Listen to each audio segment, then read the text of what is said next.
Hello everyone, welcome to core academy. This is Mahak Panjwani. Endo membrane system में हम लोग next membrane system जो पढ़ेंगे दैट इज गोल्गी कॉम्प्लेक्स। ठीक है, गोल्गी कॉम्प्लेक्स के बारे में पढ़ रहे हैं। गोल्गी कॉम्प्लेक्स बनता किससे? इसकी मेम्ब्रेन का सिंथेसिस किया गया है एंडोप्लाज्मिक रेटिकुलम के द्वारा। लेकिन सबसे पहले मैं आपको बता दूं, सबसे पहले इसका नाम कैसे पड़ा? Camillo Golgi observe this for the first time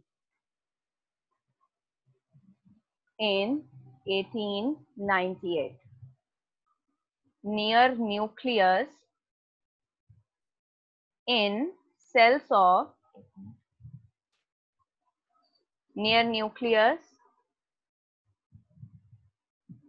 in cells of in nerve cells of barn owl and cat। ठीक है, इसीलिए इनके नाम पर जो है गोल्गी कॉम्प्लेक्स का नाम पड़ा था, क्योंकि Camillo Golgi was the first person who observed Golgi body. जब आप इसका इलेक्ट्रॉन माइक्रोस्कोप स्ट्रक्चर देखते हो, यानी कि इलेक्ट्रॉन माइक्रोस्कोप से जब आप ऑब्जर्व करते हो, तो आपको क्या मालूम चलता है? ये सबसे पहले किसने दिया था? डाल्टन एंड फेलिक्स इन 1954। इन्होंने सबसे पहले इलेक्ट्रॉन माइक्रोस्कोपिक स्ट्रक्चर या फिर इलेक्ट्रॉन माइक्रोस्कोपिक व्यू दिया था गोल्गी कॉम्प्लेक्स का। ठीक है, एक चीज और मैं आपको बता दूं गोल्गी कॉम्प्लेक्स के बारे में जो बोली जाती है, इसका काम क्या है? इसका काम है मॉडिफिकेशन करना एंड पैकेजिंग करना। ठीक है,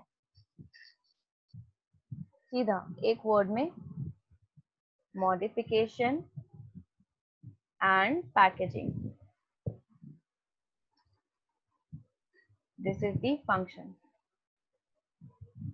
इसके और बहुत सारे नाम है। इसे लिपोकॉन्ड्रिया भी कहते हैं,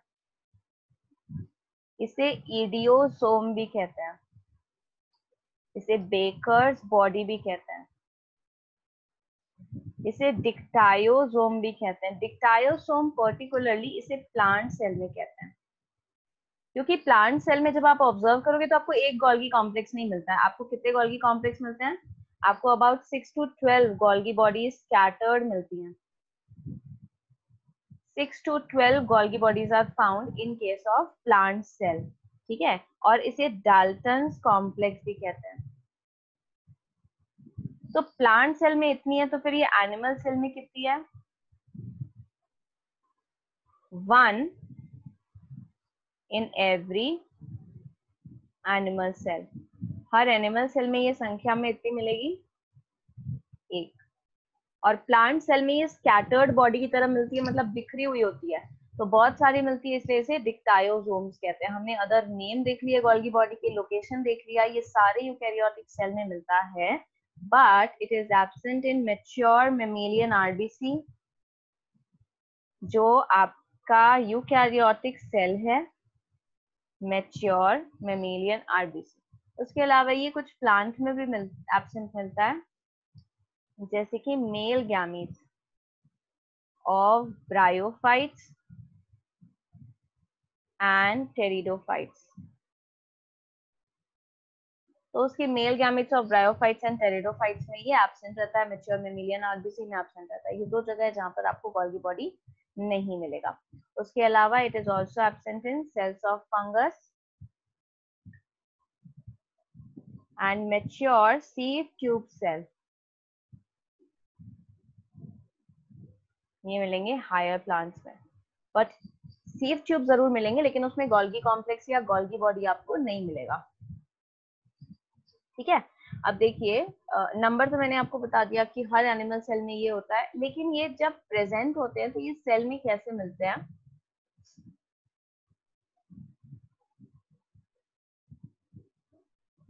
सपोज करते हैं कि ये न्यूक्लियस वाला हिस्सा है,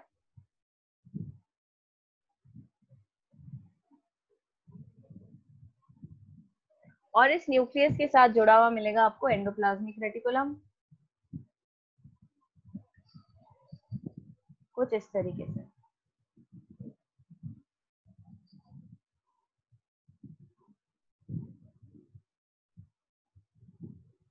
समथिंग लाइक दिस मान लेते हैं। गोल्गी कॉम्प्लेक्स इस एंडोप्लाज्मिक रेटिकुलम के पास में मिलेगा आपको।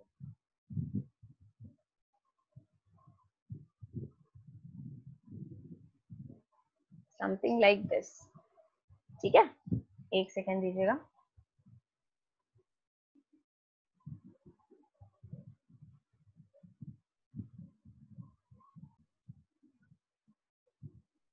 यस है।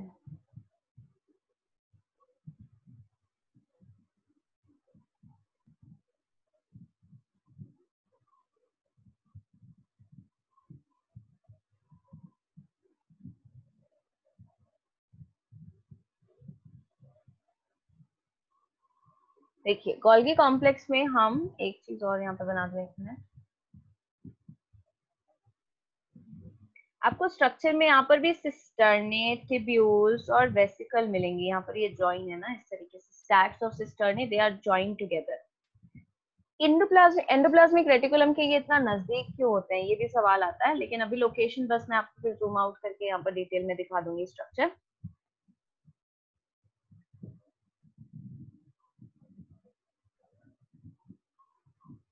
So this is actually the draw, right? Golgi complex जैसे मैंने आपको बताया, sorry,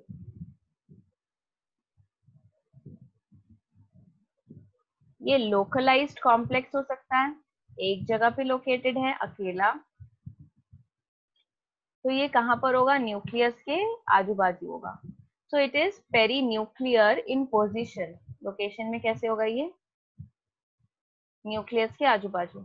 और कई बार ये कनेक्टेड होता है लेकिन आपस में डिफ्यूज्ड कॉम्प्लेक्स बनाता है। Connected but diffused complex, that means it is scattered throughout the cell.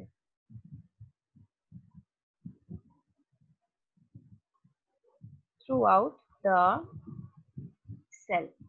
They are present in very small Golgi units. बहुत छोटी छोटी Golgi units में बनते हैं ये, ठीक है, and they are called as dictyosomes in plants.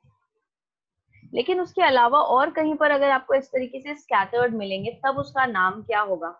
They are also present in invertebrate body, या फिर इनवर्टिब्रेट के सेल्स में प्रेजेंट होते हैं जो प्रिमिटिव ऑर्गेनिजम्स है उसमें, and also nerves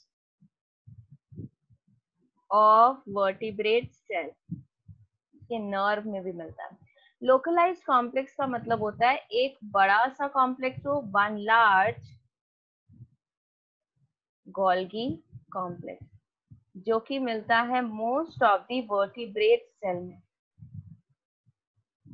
which is present in most of the vertebrate cell. ये आपस में कैसा होता है, कॉम्पैक्ट होता है, और आप अब ध्यान से देखोगे तो इट इज प्रेजेंट, एक जगह पे बिल्कुल बैठा रहेगा, present between nucleus and periphery. Nucleus और पेरीफेरी मतलब कि जो सेल की पेरीफेरी है उसके बीच में प्रेजेंट होता है, present between nucleus and periphery. This much is clear. बहुत सारी जो कनेक्टेड यूनिट होती हैं उन्हें क्या कहा जाता है, प्लांट सेल में मिलती है, उन्हें कहते हैं डिक्टियोसोम्स।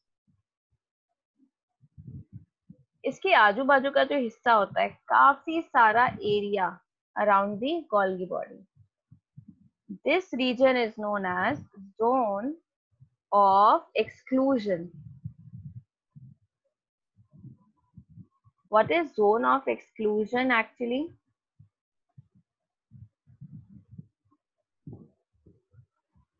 ये देखिए, ये जो कुछ साइटोप्लाज्मिक एरिया गोल्गी बॉडी के आजू बाजू रहता है ना, उसमें कोई भी ऑर्गेनेल आके प्रेजेंट नहीं होगा, so that is known as zone of exclusion.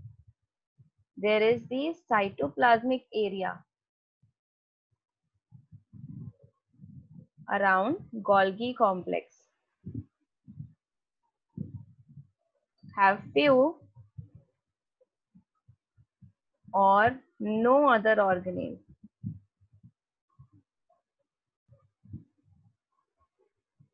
ठीक है, तो उसे कहते हैं जोन ऑफ एक्सक्लूजन, मतलब उस हिस्से में और कोई ऑर्गेनेल प्रेजेंट ही नहीं होगा, उसे कहते हैं जोन ऑफ एक्सक्लूजन, बाहर निकाल दिया उसने, राइट। ER की तरह कंपोनेंट्स ऑफ गोल्गी कॉम्प्लेक्स भी होता है. Now what are the four components of Golgi complex? Just a minute. Cisternae, जो flat disc like structure होंगे, tubules, vesicles and Golgi and vacuole. Cisternae की अगर हम बात करें तो they are flat disc like stacked on one another. ठीक है.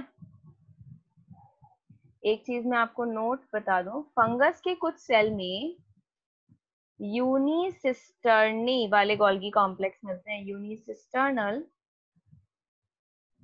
डिक्टायोसोम्स प्रेजेंट इन फंगाई. ठीक है. उसके बाद यहाँ पर हम लोग देखो टिब्यूल्स प्रेजेंट हैं. They are branched and irregular. Vesicle are sac like structure और इनका डायामीटर होता है 20 to 80 nanometer of diameter is present, right? And they are attached to the tips of tubule. Tubule के सिरे पर ये जाके अटैच रहते हैं. They are attached to the tips of tubule. इसमें क्या प्रेजेंट होता है अंदर, जिसको इन्होंने पैक किया है, filled with secretory material. जो भी सिक्रीशन किया था एंडोप्लाज्मिक रेटिकुलम ने, उसको इन लोग ना पैक करते हैं, राइट? इसीलिए इसका एक स्पेशल नेम है, principal controller of macromolecular traffic in cell. इनका काम होता है क्या करना, कंट्रोल करना. So they are the principal controller of macromolecular traffic in cell. ये स्ट्रक्चर मैं नीचे ड्रॉ कर रही हूँ गोल्गी कॉम्प्लेक्स का.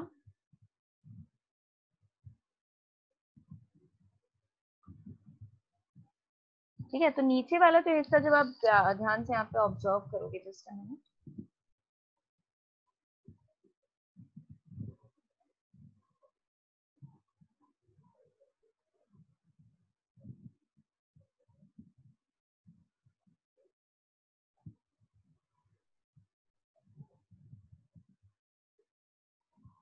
यहाँ पर प्रेजेंट है एंडोप्लाज्मिक रेटिकुलम,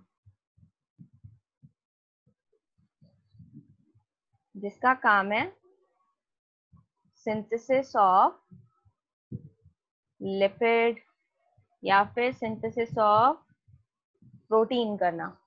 इसका काम क्या है, लिपिड का सिंथेसिस या फिर प्रोटीन का सिंथेसिस करना. अब जो भी चीज ये बना करके भेजेंगे, सपोज करिए ऐसे उन्होंने इसमें पैक करके भेजा,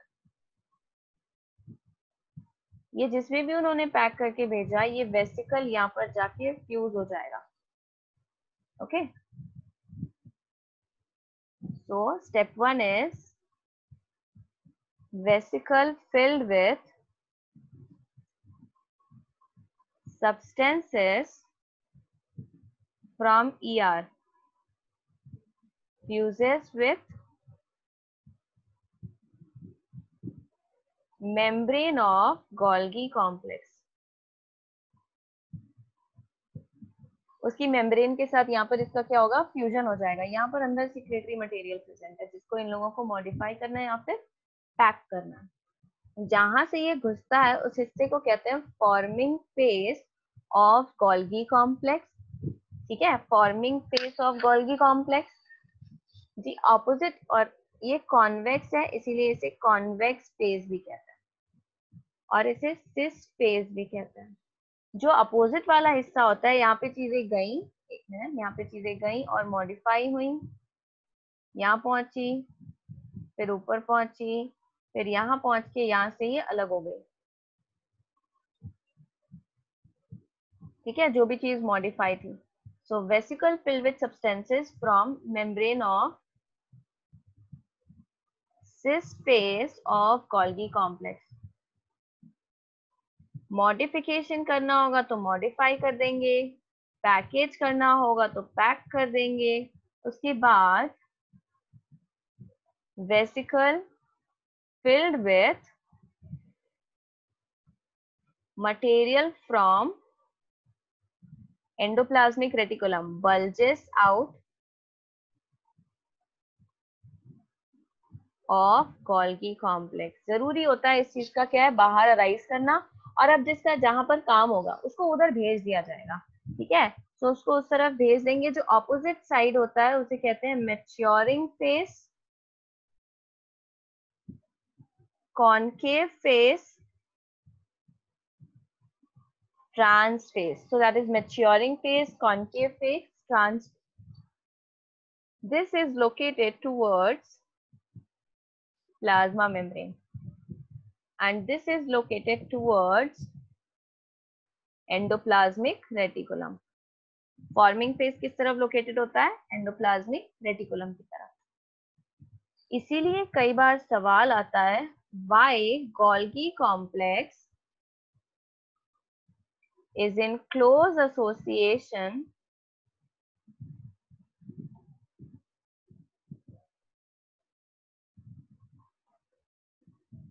with endoplasmic reticulum। तो उसका जवाब ये है क्योंकि कोई भी चीज, any substance has to be modified. इसका काम क्या होता है, मॉडिफाई करना,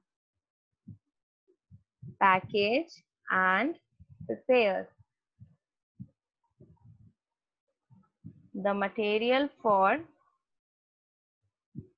secretion।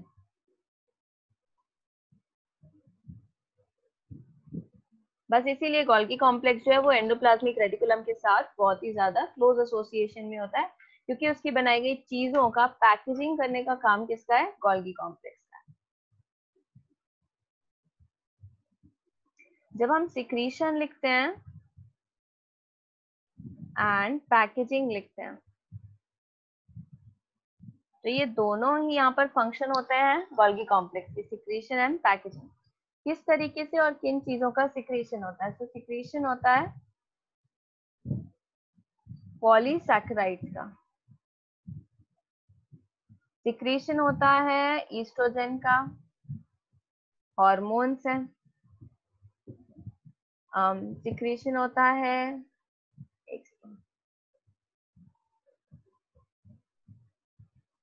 कोलेजन का जो कनेक्टिव टिश्यू है,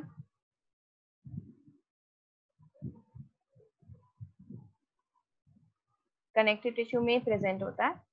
तो पॉलीसैकेराइड्स हैं। उसके अलावा सिक्रीशन होता है प्रोटीन का, लाइक पैंक्रियास के सेल्स। कोई भी चीज जब बनेगी, पैकेजिंग किसका होता है, newly synthesised material by endoplasmic reticulum. कोई भी चीज का सिंथेसिस अगर एंडोप्लाज्मिक रेटिकुलम ने किया, चाहे वो आरईआर हो चाहे वो एसईआर हो, has to be modified in Golgi complex. जैसे कि अमीनो एसिड है, इससे जोड़ के प्रोटीन बनाया, ये प्रोटीन एंडोप्लाज्मिक रेटिकुलम में बना। एक सेकेंड,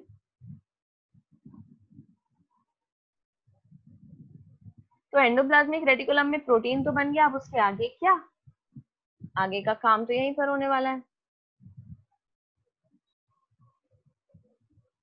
एंडोप्लाज्मिक रेटिकुलम प्रोटीन भेजेंगे। अब इस प्रोटीन का क्या होगा, मॉडिफिकेशन होगा यहाँ पर। जैसे कि मान लो ग्लाइकोप्रोटीन बनाएंगे उससे। स्मूथ एंडोप्लाज्मिक रेटिकुलम ने अगर लिपिड बना के भेजा तो उससे ग्लाइकोलिपिड बनाएंगे। ये चीज कहाँ पर बन रही है, ग्लाइकोप्रोटीन या ग्लाइकोलिपिड, ये मॉडिफिकेशन गोल्गी बॉडी में हो रहा है। उसके अलावा और भी चीजों का मॉडिफिकेशन होता है।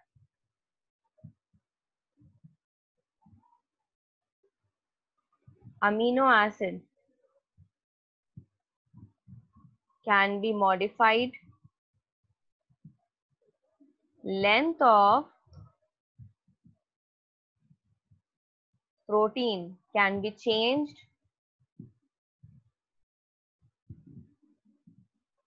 carbohydrate content can be modified.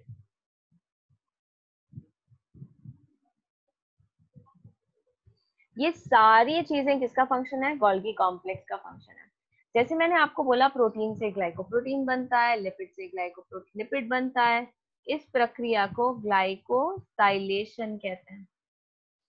ठीक है, सो ग्लाइकोसाइलेशन प्रोसेस यहाँ पर टेक प्लेस करती है और ग्लाइकोसाइलेशन के लिए एंजाइम का नाम होता है glycosyl transferase enzyme. This is responsible for glycosylation of things. Other than packaging, secretion and modification, what are the functions of Golgi complex? Golgi complex के क्या क्या function present है? सबसे पहला फ्रैग्मोप्लास्ट। फ्रैग्मोप्लास्ट कहते हैं सेल प्लेट को, जो पाई जाती है किसमें? प्लांट सेल में। ठीक है, फ्रैग्मोप्लास्ट क्या है? सेल प्लेट जो पाई जाती है प्लांट सेल में। ये किसके द्वारा बनती है? Formed by Golgi body. कब बनती है? During cell division. Cell division chapter में पढ़ लेंगे कैसे बनती है। उसके अलावा फॉर्मेशन ऑफ एक्रोसोम। एक्रोसोम क्या है? आप जब स्पर्म सेल को ऑब्जर्व करोगे तो आप देखोगे यहाँ पे न्यूक्लियस है और न्यूक्लियस के टिप पर सब्सटेंसेस प्रेजेंट है। So that formation of acrosome during gamete formation, जिसे spermiogenesis भी कहते हैं, takes place. एक्रोसोम किसका बना है? एक्रोसोम गोल्गी कॉम्प्लेक्स का बना है। विटेलाइन मेम्ब्रेन प्रेजेंट होती है एग में। सो विटेलाइन मेम्ब्रेन ऑफ एग, ये किसके द्वारा बनी है? Vitelline membrane of egg is secreted by Golgi complex. इसके द्वारा सिक्रीट हुई है गोल्गी कॉम्प्लेक्स के द्वारा। उसके अलावा एक बहुत इंपॉर्टेंट पॉइंट है रूट कैप के सेल्स। रूट के सरफेस पे ये जो प्रेजेंट है इसे कहते हैं root cap. So root cap cells are rich in Golgi body. इनके पास बहुत ज्यादा मात्रा में क्या प्रेजेंट होता है? गोल्गी बॉडी होता है और इनका काम होता है सिक्रीशन करना। क्या सिक्रीट करते हैं? They secrete mucilage for better penetration of root into soil. Root के आप सेल सिक्रीट करते हैं म्यूसिलेज, जिसकी मदद से रूट जो है वो अच्छे तरीके से ग्रो कर सके, किसी प्रकार का रेजिस्टेंस हो तो उसे टॉलरेट कर सके। ठीक है, ये काम है इसका। मैंने आपको बताया इसे principal director of macromolecular traffic in cell भी बोला जाता है। इसका काम है म्यूसिलेज सिक्रीट करना, विटेलाइन मेम्ब्रेन बनाना, एक्रोसोम बनाना, सेल डिवीजन के दौरान सेल प्लेट बनाना। राइट, उसके अलावा एक और काम है, it is also responsible for secretion of thyroxine. ठीक है, थायरोक्सिन। इसके अलावा और भी बहुत सारे सिक्रीशंस में इसका बहुत इंपॉर्टेंट रोल होता है गोल्गी कॉम्प्लेक्स का। उसके बाद हम लोग देखिए लाइजोसोम्स के बारे में डिस्कस करेंगे। लाइजोसोम्स क्या है और ये कैसे एंडोमेम्ब्रेन सिस्टम का हिस्सा है। लेकिन बिफोर दैट आपने एंडोमेम्ब्रेन सिस्टम में एक चीज देखी कि एंडोप्लाज्मिक रेटिकुलम गोल्गी कॉम्प्लेक्स से लिंक होता है। राइट, इससे लिंक है लाइजोसोम। किस तरीके से वो हम लोग अगली क्लास में डिस्कस करेंगे।